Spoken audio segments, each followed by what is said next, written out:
स्वागत है दोस्तों आपका जबरदस्त स्टडी क्लासेस में।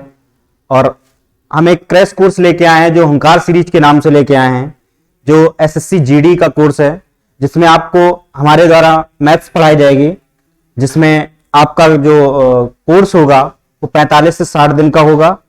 बैच में 45 से 60 दिन तक सारे चैप्टर्स क्लियर किए जाएंगे।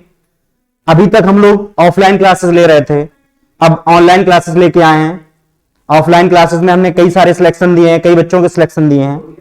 अब ऑनलाइन बैच लेके आए हैं जिसमें आपको एसएससी जीडी की अच्छे से तैयारी करा के सिलेक्शन करवाया जाए। तो आज हम शुरुआत करते हैं एकदम बिल्कुल शुरू से, नंबर सिस्टम से चालू करते हैं। और नंबर सिस्टम में आपको सारी चीजें पढ़ने को मिलेगी, किस तरह से संख्याएं कितने प्रकार की होती हैं, किस तरह से हम डिवाइडेशन करके उनको पढ़ते हैं।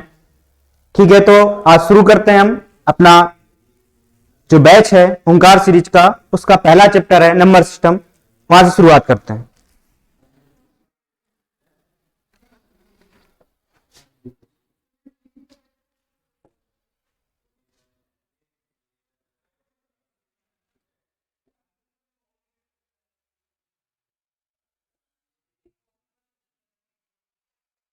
नंबर सिस्टम संख्या पद्धति।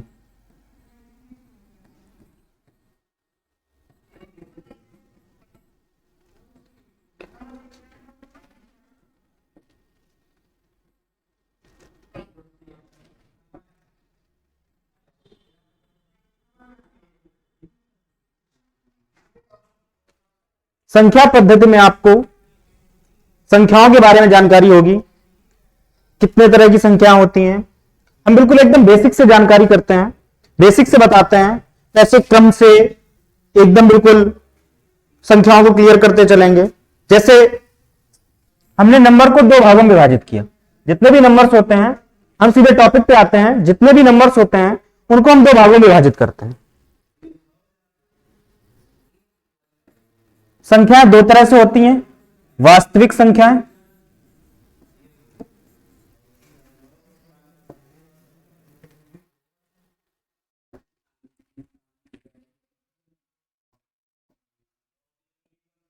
और काल्पनिक संख्याएं।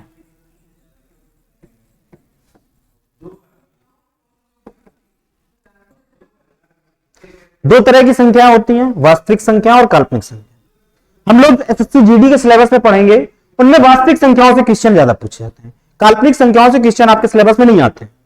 काल्पनिक संख्याएं जिनकी हम कल्पना कर सकते हैं, जिससे हम इमेजिनरी नंबर्स कहते हैं, जिसको हम आई से डिनोट करते हैं, और आई स्क्वायर का मान -1 होता है। आई स्क्वायर का मान -1 होता है, या हम इसी को बोले आई का मान √-1। ठीक है बच्चों, इसमें आपको ज्यादा नहीं पढ़ना है, ज्यादा फोकस करना है वो हमारी वास्तविक संख्याओं पे फोकस करना है। जैसे हम सीधे अपने टॉपिक पे आते हैं, जो वास्तविक संख्याएं हैं। वास्तविक संख्याओं के कई पार्ट हैं। वास्तविक संख्याओं को हमने दो पार्ट में डिवाइड किया। वास्तविक संख्याओं के दो पार्ट किए, एक परिमेय संख्या, एक अपरिमेय संख्या। परिमेय संख्याओं के फिर कई पार्ट होंगे, तो वास्तविक संख्याओं के अंतर्गत दो पार्ट हुए।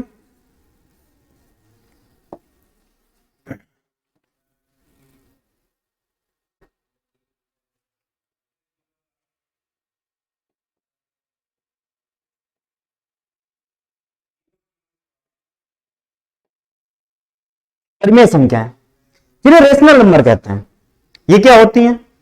परिमेय संख्याएं वे संख्याएं होती हैं जिनको हम p/q के रूप में लिख सकते हैं। ऐसी संख्याएं जिन्हें हम p/q के रूप में लिख सकते हैं, वे सब परिमेय संख्याएं होती हैं। जैसे परिमेय संख्याओं के अंतर्गत हम पढ़ेंगे प्राकृतिक संख्याएं क्या होती हैं। प्राकृतिक संख्याएं भी परिमेय संख्याएं ही हैं। पूर्ण संख्याएं क्या होती हैं? पूर्ण संख्याएं भी परिमेय संख्याएं ही हैं। पूर्ण संख्याओं के बाद पूर्णांक क्या होते हैं? पूर्णांक भी परिमेय संख्या ही है। फिर प्राकृतिक के अंतर्गत सम, विषम, भाज्य, अभाज्य, ये सारी चीजें पढ़ने को मिलेंगी। तो एक एक करके पार्ट बनाते हैं। वास्तविक संख्याओं के दो पार्ट हुए, परिमेय और अपरिमेय संख्याएं। परिमेय संख्याएं यानी रेशनल नंबर जिन्हें p बटे क्यू के रूप में लिख सकते हैं, और अपरिमेय संख्याएं इर्रेशनल नंबर जिन्हें p बटे क्यू के रूप में नहीं लिख सकते हैं। ठीक है बच्चों, अब बात करते हैं इनके पार्ट कितने होते हैं, परिमेय संख्याओं में कौन कौन सी संख्याएं आती हैं, अपरिमेय संख्याओं में किस तरह की संख्याएं आती हैं। तो इसके आगे बात करते हैं परिमेय संख्याएं।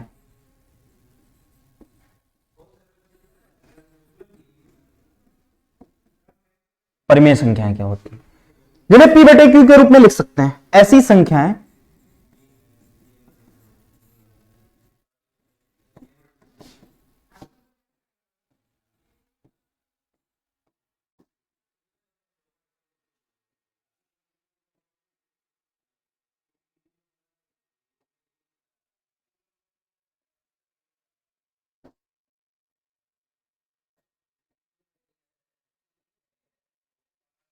और इसमें एक बाउंडेशन भी है जहां पर q का मान 0 के बराबर नहीं होना चाहिए। p बटे क्यू के रूप में तो लिख सकते हैं, लेकिन q बराबर 0 नहीं होना चाहिए। ठीक है बच्चों, परिमेय संख्याएं यानी ये ऐसी संख्याएं जिन्हें हम p बटे क्यू के रूप में लिख सकते हैं, परिमेय संख्याएं होती हैं। जैसे इसी के अंतर्गत हम आगे बात करेंगे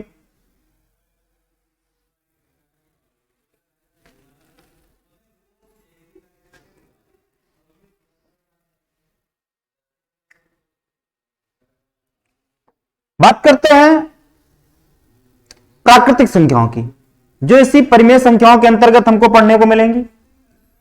प्राकृतिक संख्याएं क्या होती हैं, क्रम से अभी हम शुरुआत में बताया वास्तविक संख्याएं क्या होती हैं, काल्पनिक संख्याएं क्या होती हैं। काल्पनिक संख्याओं की जिनकी हम कल्पना कर सकते हैं, ऐसी संख्याएं वो आपके सिलेबस में नहीं है, वो नहीं पढ़ना है।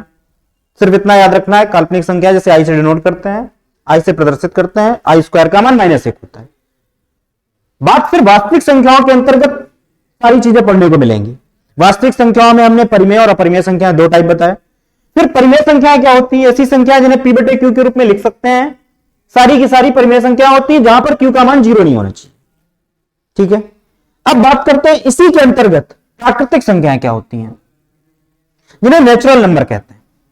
मतलब नाम से ही पता चल रहा है, प्राकृतिक संख्याएं यानी ऐसी संख्याएं जो हमें प्रकृति से मिली हैं। मतलब प्राकृतिक संख्याएं वे संख्याएं होती हैं जो प्रकृति से मिली। मतलब कहने का मतलब नेचुरल नंबर को हम कह सकते हैं, नेचुरल नंबर का जो समुच्चय होगा वो 1 से शुरू होगा, 1 2 3 4 5 आगे आने वाली ऐसी संख्याएं प्राकृतिक संख्याएं।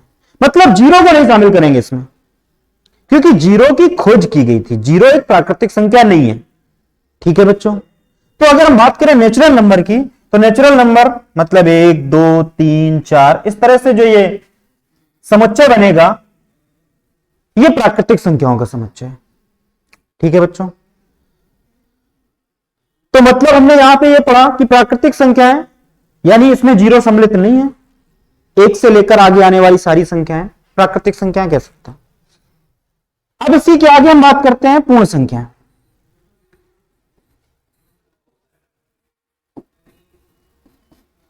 पूर्ण संख्याएं क्या होती हैं, जिन्हें होल नंबर्स कहते हैं।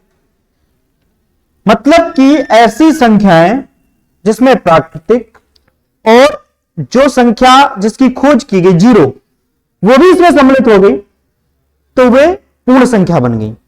पूर्ण संख्याएं क्या होती हैं, यानी कि प्राकृतिक जो थी 1 2 3 4 इस तरीके से आगे आने वाली संख्याएं, और इनके आगे अगर हम 0 को भी सम्मिलित कर दें तो ये हो गए पूर्ण संख्याएं। ठीक है बच्चों, इतना क्लियर है। प्राकृतिक संख्याएं जो प्रकृति से मिली हैं वे सारी प्राकृतिक संख्याएं, 1 2 3 4 5 इस तरह से आगे आने वाली। पूर्ण संख्या जिसमें प्राकृतिक संख्याएं जो थी उनके साथ 0 भी सम्मिलित हो गया, तो वे संख्या पूर्ण संख्या हो गई। ठीक है, अब इसके बाद आगे बात करते हैं। कभी कभी क्वेश्चन पूछ दिया जाता है कि निम्न में से 4 ऑप्शन दिए, निम्न में से कौन सी प्राकृतिक संख्या नहीं है, तो आप जो ऑप्शन में 0 दिया होगा वो वाली संख्या प्राकृतिक संख्या नहीं है। ठीक है बच्चों, ठीक है, यहां तक क्लियर है। नोट डाउन करते जाओ सब लोग।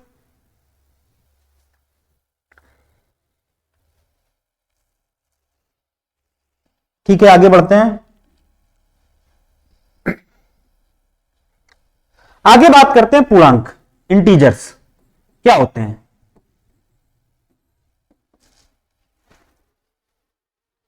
पूर्णांक जिसमें धनात्मक संख्याएं, ऋणात्मक संख्याएं और जीरो सब सम्मिलित है, वे इंटीजर्स होते हैं।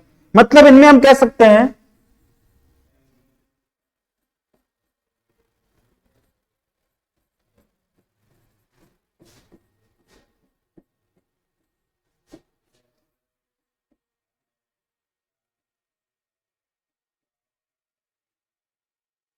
ये सारे पूर्णांक हैं। मतलब धनात्मक संख्याएं इस तरह से, ऋणात्मक संख्याएं और जीरो, ये सारे इंटीजर्स हैं, पूर्णांक हैं। ठीक है बच्चों, मतलब ये पूर्णांक जितने दिए हैं ये सब परिमेय संख्याओं के अंतर्गत हम पढ़ रहे हैं। अब क्वेश्चन आता है, कभी कभी पूछ दिया जाता है कि जीरो कैसी संख्या है, परिमेय है कि अपरिमेय है। तो आप निश्चिंत होकर बिल्कुल बस एक लाइन याद रख लें कि जितने भी पूर्णांक होते हैं वे सारी की सारी परिमेय संख्याएं होती हैं। तो पूर्णांक के अंतर्गत जीरो भी है, तो जीरो भी हमारी एक परिमेय संख्या है, क्योंकि जीरो को हम पी बटे क्यू के रूप में लिख सकते हैं। जीरो अगर अंश में है, हर में हम कोई भी संख्या लिख दें तो वहां पे हम कह सकते हैं कि वो पी बटे क्यू के रूप में, क्योंकि हमने परिमेय संख्या की जो डेफिनेशन बताई वो ये बताई कि जो परिमेय संख्या होती हैं उन्हें हम पी बटे क्यू के रूप में लिख सकते हैं, जहां पे क्यू का मान जीरो नहीं होना चाहिए।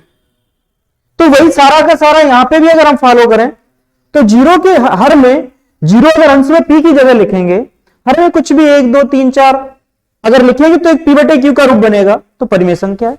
माइनस की भी कोई संख्या हो तो भी परिमेय संख्या। ठीक है बच्चों, यानी कि पूर्णांक जितने भी होते हैं वो सब के सब, वे सारी की सारी संख्याएं जो पूर्णांक वाली होती हैं वे सब परिमेय संख्या होती हैं। इतना क्लियर है यहां तक? ठीक है बच्चों, अब आगे इसके देखते हैं, बात करते हैं जो प्राकृतिक संख्याएं थी, उन्हीं प्राकृतिक संख्याओं में ही सम संख्याएं भी हैं और विषम संख्याएं भी हैं। इन पूर्णांक में भी सम विषम, क्योंकि कुछ निगेटिव इंटीजर्स कुछ पॉजिटिव इंटीजर्स। तो सम संख्याओं में निगेटिव संख्याएं भी, ऐसा नहीं कि निगेटिव संख्याएं सम नहीं होती हैं। -4 भी एक सम संख्या है, लेकिन -4 ऋणात्मक सम संख्या है और +4 धनात्मक सम संख्या है। अब बात करते हैं सम और विषम संख्याओं की। सम संख्याएं क्या होती हैं और विषम संख्याएं क्या होती हैं? ठीक है बच्चों, सम और विषम संख्याएं क्या होती हैं?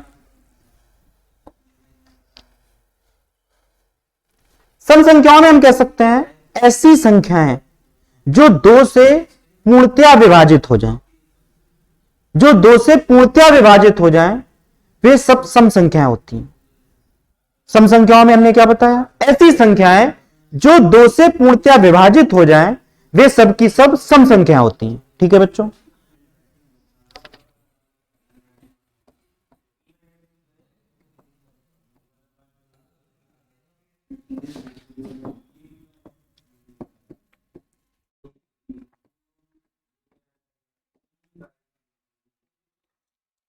जैसे कहने का मतलब जो संख्या 2 से पूर्णतया विभाजित हैं वे सारी की सारी सम संख्याएं हैं।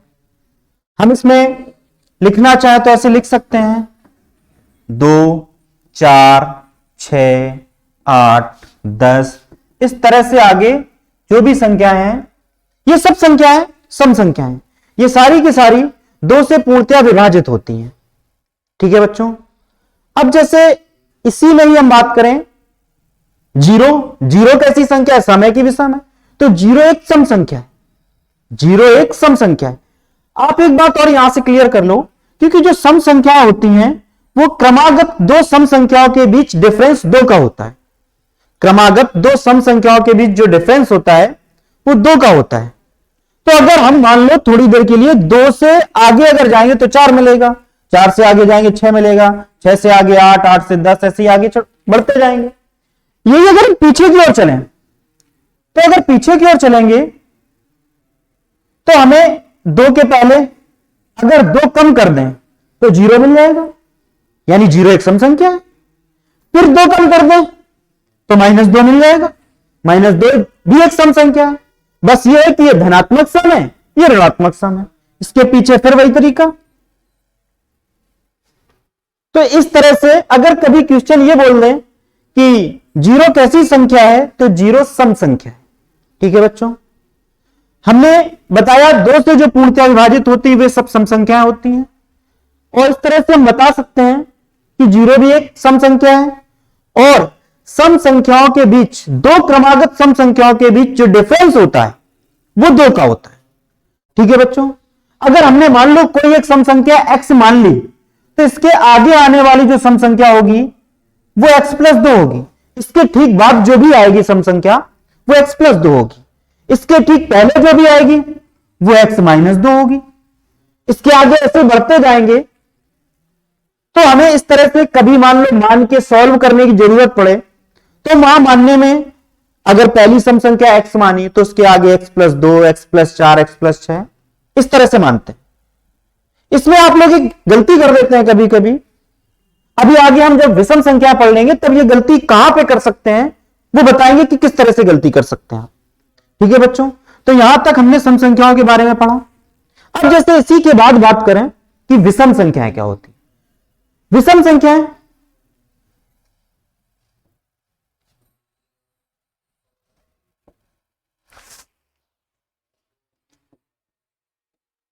विषम संख्याएं क्या होती हैं, जिन्हें ऑड नंबर्स कहते हैं। ठीक है बच्चों, विषम संख्याएं यानी ऐसी संख्याएं जिन्हें दो से पूर्णतया विभाजित नहीं कर सकते हैं। ऐसी संख्याएं जिन्हें दो से पूर्णतया विभाजित नहीं कर सकते हैं वे विषम संख्याएं होती हैं। जैसे हमने लिखा, इसमें अगर आप लिखना चाहो तो लिख सकते हो, ऐसी संख्याएं जिन्हें दो से पूर्णतया विभाजित नहीं कर सकते हैं वे क्या होती हैं, विषम संख्याएं होती हैं।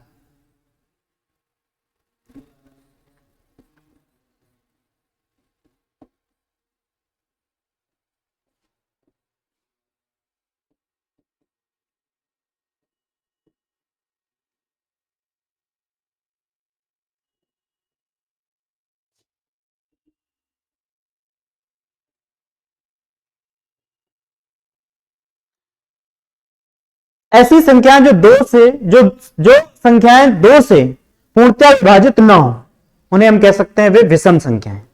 जैसे हमने लिखा 1, 3, 5, 7, 9, 11, 13, इस तरह से आगे। अब यहां पे भी अगर आप देखें तो ये जो हमने संख्याएं लिखी हैं ये सारी संख्याएं दो से पूर्णतया विभाजित नहीं होती, तो हम कह सकते हैं ये सब की सब विषम संख्याएं हैं, ऑड नंबर्स हैं। आप यहां पे एक बात और क्लियर करो कि अगर हम यहां पे देखें तो यहां पे प्रत्येक दो क्रमागत विषम संख्याओं के बीच जो डिफरेंस है वो भी आप उसी तरह से समझ सकते हो जैसे पीछे समझा था।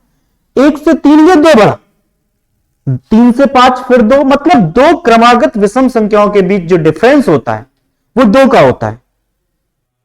ऐसे ही अगर हम पीछे की तरफ चलेंगे तो हम कह सकते हैं 1 से 2 कम कर दें तो हमें कौन सी विषम संख्या मिलेगी, -1। यानी यहां पे 0 नहीं आया, इसी वजह से आप कह सकते हैं 0 एक विषम संख्या नहीं है, 0 एक सम संख्या है, जो अभी हमने आपको ऊपर बताया। भी इसके पीछे चलेंगे तो -3। ऐसे ही आप इस तरफ भी चल सकते हैं, इस तरफ आगे की तरफ, इस तरफ ऋणात्मक संख्या और इस तरफ धनात्मक विषम संख्या। ठीक है बच्चों, अब एक बात जो क्लियर करनी थी, जो भी हमने उसके पहले बताया भी था आपको कि कंफ्यूजन हो जाता है कभी कभी। आपने ये बात सीखी कि दो क्रमागत सम संख्याएं हो तो भी अंतर 2 का, दो क्रमागत विषम संख्याएं हो तब भी अंतर 2 का। तो अगर हम कभी मान लो पहली सम संख्या x मानते हैं तो उसके अगली हमें जो मिलती है वो x प्लस 2, उसके बाद x प्लस 4, उसके बाद x प्लस 6, इसी तरह से आगे बढ़ते जाते हैं। लेकिन इसी जगह अगर हम पहली विषम संख्या x मान लें, पहली विषम संख्या अगर x मान लें तो अगली विषम संख्या भी हमें 2 जोड़ने पर ही मिलेगी। ऐसा नहीं कि यहां पे सम संख्या के केस में हम 2 4 6 8 इस तरीके से जोड़ दें और विषम संख्या में 1 3 5 7 जोड़ने लगे, ऐसा नहीं है। वो डिफरेंस चूंकि दोनों में बराबर है, इस वजह से मानने में अगर पहली सम संख्या हम x माने हैं तो उसके जस्ट आगे आने वाली सम संख्या +2 करके मिलेगी, फिर उसके बाद आने वाली फिर +2 कर दो तो x +4 हो जाएगा। यही सेम कंडीशन विषम संख्याओं में भी करते हैं, x +2 फिर इसके बाद x +4 फिर x +6। तो ये कंफ्यूजन में मत रखना कि सम संख्याओं में हम 2 4 6 8 जोड़ते हैं और विषम संख्या में 1 3 5 7, ऐसा नहीं होता है। मानने में जो भी तुम, अगर मान लो तुमने 2 मानी कि पहली सम संख्या 2 है तो उसके बाद 2 + 2 4 मिलेगा, 2 + 4 6 मिलेगा, तो सम संख्या ही तो मिलती जाएंगी। और अगर पहली विषम संख्या कोई x मानी है और x का मान मान लो 5 रख दिया तो 5 के बाद 7, 7 के बाद फिर 9 फिर 11, इस तरह से विषम ही मिलेंगे। अगर हम सम संख्या मानेंगे तो उसके आगे आने वाली 2 2 जोड़ते हुए सम संख्या मिलेंगी, और उसके बाद अगर विषम संख्या मानेंगे तो 2 2 आगे जोड़ते हुए प्रत्येक विषम संख्या मिलेंगी। ठीक है बच्चों, कभी हो सकता है इस तरह से आप सॉल्व करने के लिए अगर सॉल्व करें तो गलती ये ना करना कि विषम संख्याओं के केस में आप 1 3 5 7 जोड़ने लगो मानने में, ऐसा नहीं करना है। ठीक है, यहां तक क्लियर है? सम और विषम संख्याएं क्या होती हैं, ये बात क्लियर है। ये बात अच्छे से ध्यान रखना क्योंकि कंफ्यूजन इसी में रहता है, कभी कभी गलती कर देते हैं, तो इसको क्लियर कर लेना। ठीक है बच्चों, इतना यहां तक समझ में आ गया? नोट कर लो।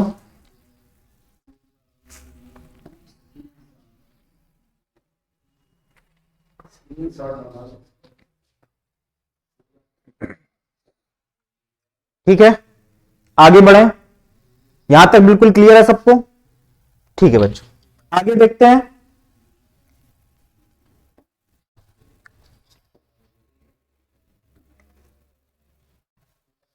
अब इसी के बाद आगे बात करते हैं भाज्य संख्याएं और अभाज्य संख्याएं क्या होती हैं। इनसे क्वेश्चन बहुत पूछे जाते हैं, तो पहले हम बात क्लियर करते हैं अभाज्य संख्याओं की। अभाज्य संख्याएं क्या होती है, क्योंकि अगर हमें अभाज्य क्लियर हो गई तो फिर बाकी की भाज्य आसानी से क्लियर कर सकते हो। तो हम बात करते हैं अभाज्य संख्याओं की, इसको बहुत अच्छे से समझना, इससे क्वेश्चन अक्सर पूछे जाते हैं।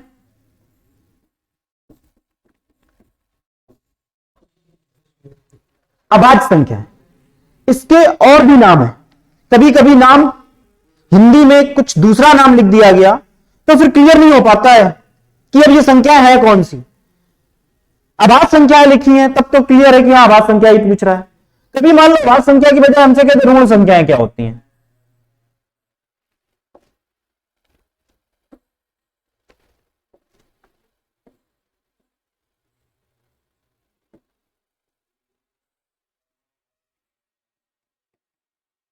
या हमसे कहते हैं अग्र संख्याएं क्या होती हैं।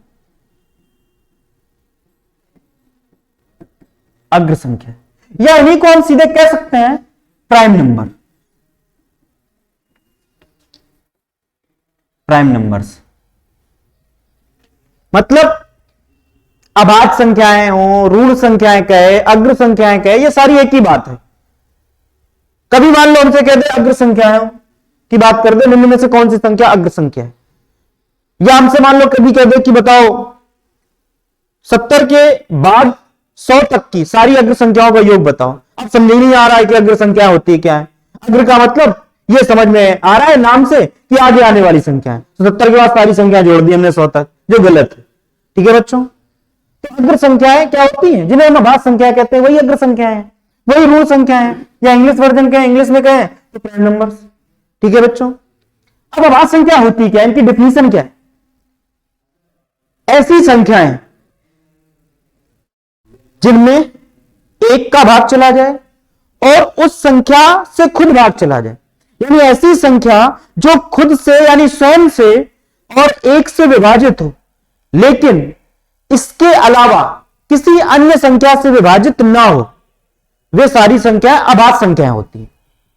मतलब स्वयं से तो सारी संख्याएं घटती हैं, एक से भी सारी संख्याएं विभाजित होती हैं, लेकिन इसके अलावा और किसी से अगर नहीं विभाजित हो रही तो उन संख्याओं को हम प्राइम नंबर्स कहते हैं, अभाज्य संख्या कहते हैं, या अग्र संख्या कहते हैं, या ऋण संख्या कहते हैं। क्या डेफिनेशन बताई। कोई भी संख्या हो वो खुद से डिवाइड हो जाए और एक से विभाजित हो जाए, खुद से विभाजित हो, एक से विभाजित हो, इसके अलावा किसी से ना हो, तो हम कह सकते हैं वे संख्याएं अभाज्य संख्याएं। ठीक है बच्चों, इसके अलावा अगर किसी अन्य से विभाजित नहीं है, एक और स्वयं के अलावा, तो अभाज्य संख्याएं होती हैं। जैसे बात करते हैं, पहली जो प्राकृतिक संख्या होती है वो एक होती है, फिर 2, 3, 4, 5 इस तरह से बढ़ते जाते हैं। अब इसी के साथ ही अगर हम इसी में से अभाज्य संख्याएं निकालें जो प्राकृतिक संख्याएं, तो हम शुरुआत करते हैं, पहली अभाज्य संख्या होती है वो 2 होती है, फिर 3, फिर 5, फिर 7, फिर 11, फिर 13, इस तरह से आगे बढ़ते जाते हैं। अभी हम आपको 1 से 100 तक की सारी संख्या लिख देंगे, क्योंकि क्वेश्चन उससे बहुत ज्यादा पूछे जाते हैं। 1 से 100 तक कुल कितनी अभाज्य संख्या होती हैं, या हमसे पूछ दिया गया 50 से 100 तक कितनी होती हैं, कभी कभी इनकी काउंटिंग ही पूछ दी जाती है। ठीक है, तो अभाज्य संख्याओं की शुरुआत जो होती है वो 2 से, 2, 3, 5, 7, 11, 13 ऐसे आगे आने वाली संख्याएं, ये जितनी हमने संख्या अभी लिख रखी हैं, इनमें आप कोई भी संख्या उठाओ और जो हमने डेफिनेशन बोली है वो अगर आप यहां पे फॉलो कराओ, तो जैसे हमने मान लो 7 को उठाया, 7 में स्वयं से भाग यानी 7 का भाग करें तो चला जाएगा, और 7 में 1 का भाग करें तो भी चला जाएगा। इसके अलावा कोई ऐसी संख्या नहीं जो 7 को डिवाइड कर सके, तो 7 कैसी हो गई, अभाज्य संख्या हो गई। ठीक है बच्चों, तो सबसे पहली जो अभाज्य संख्या होती है वो 2 होती है। और एक बात और याद रखो, 2 एकमात्र ऐसी संख्या है जो सम और अभाज्य दोनों ही है। 2 एकमात्र ऐसी संख्या है जो सम और अभाज्य दोनों ही है। इसके अलावा कोई भी आगे जितनी भी तुम संख्या लिखोगे अभाज्य, उनमें से कोई भी ऐसी संख्या नहीं होगी जो सम भी हो। अभाज्य तो हो सकती है, लेकिन वो सारी की सारी संख्याएं विषम होंगी। ठीक है बच्चों, तो अगर हम लिखें 2, 3, 5, 7, 11, हम आपको 1 से 100 तक की सारी संख्या लिखे दे रहे हैं कि 1 से 100 तक कौन कौन सी संख्या अभाज्य होती हैं। इसके बाद बात करते हैं 13, 13 के बाद 17, 17 के बाद 19, 19 के बाद 23, 23 के बाद 29, 31, 37, 41, 43, 47, 53, 59, 61, 67, 71, 73, 79, 83, 89, 97। काउंटिंग करें अगर इनकी 1, 2, 3, 4, 5, 6, 7, 8, 9, 10, 11, 12, 13, 14, 15, 16, 17, 18, 19, 20, 21, 22, 23, 24, 25, 1 से 100 तक की सारी संख्याएं जितनी भी अभाज्य थी वो सारी आपके सामने लिखी हुई हैं। अब कुछ भी क्वेश्चन पूछे 1 से 100 तक कुल कितनी अभाज्य संख्या होती हैं, आप कह सकते हैं 25 अभाज्य संख्या। अब इसका एक कोड हम बता देंगे जिससे आप सिर्फ काउंटिंग उनकी बता सकते हैं, 1 से 100 तक कितनी है, 1 से 50 तक कितनी है, 50 से 100 के बीच में कितनी है। लेकिन होती कौन कौन सी है वो भी हमने लिख दिया यहां पे, तो आपको ये भी बात क्लियर होनी चाहिए। इनमें जितनी भी संख्या लिखी आपको जो हमने डेफिनेशन बताई है किसी भी संख्या फॉलो करा लो। जैसे हमने ये उठाया 89, 1 से कटेगा और खुद 89 से ही कटेगा, इसके अलावा किसी से नहीं कटने हैं, तो हम कह सकते हैं ये एक अभाज्य संख्या। सारी जितनी भी यहां पे लिख रखी है सबकी सब कैसी संख्या है, अभाज्य संख्या है। ठीक है बच्चों, तो आज इतना ही, आज के लिए यही स्टॉप करते हैं। आगे बात करेंगे इसी के आगे, कल आगे सेम जो इसके आगे का टॉपिक है इसी पे ही उस पे बात करेंगे। तो आप लोग देखते रहिए और हमारे चैनल को सब्सक्राइब करिए। यूट्यूब पे भी है जबरदस्त स्टडी क्लासेस, और ऐप भी है हमारा जिसमें कोर्स लॉन्च किया गया है। कोर्स को परचेज करिए और अच्छी तैयारी करके, मेहनत करके, अच्छी तैयारी करके सिलेक्शन पाइए। ठीक है बच्चों, आज के लिए इतना ही।